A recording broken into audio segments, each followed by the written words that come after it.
মালিক ইবনে দিনার রহমাতুল্লাহ আলাইহি ছিলেন ইসলামের একজন বিখ্যাত আউলিয়া ও তাবি। তিনি এক সময়ের খেলাধুলা ও বিলাসিতায় মগ্ন ব্যক্তি থেকে তওবার মাধ্যমে আল্লাহর একান্ত প্রিয় বান্দায় পরিণত হন। তার জীবন ছিল আত্মশুদ্ধি, ইবাদত এবং দুনিয়াবি বিমুখতার এক দৃষ্টান্ত। তার জীবন থেকে অসংখ্য শিক্ষণীয় ঘটনা পাওয়া যায়।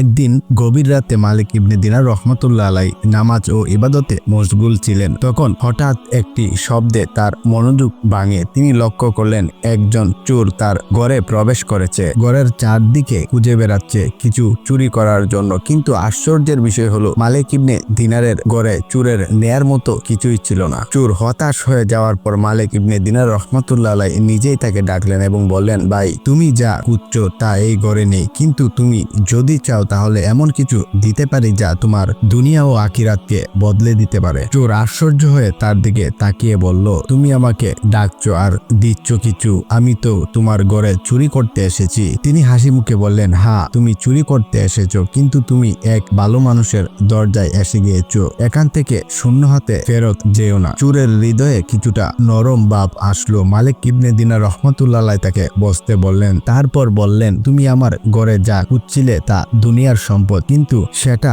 না পেয়ে যদি তোমার অন্তরে সত্যের খোঁজ জাগে তাহলে আমি তোমাকে আল্লাহর পথে ডাকতে পারি।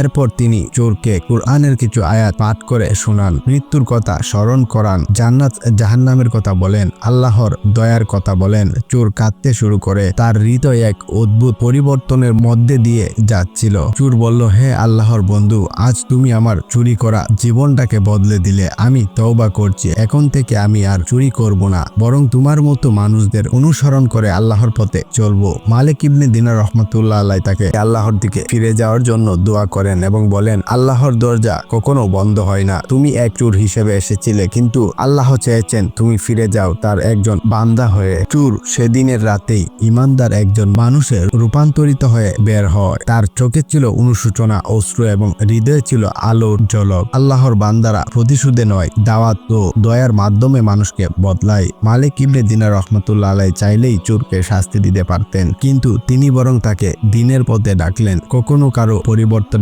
আশা ছাড়তে নেই। যে ব্যক্তি চুরি করতে আসে সেও এক রাতে আল্লাহর প্রিয় বান্দা হয়ে উঠতে পারে। আল্লাহর রহমত সীমাহীন।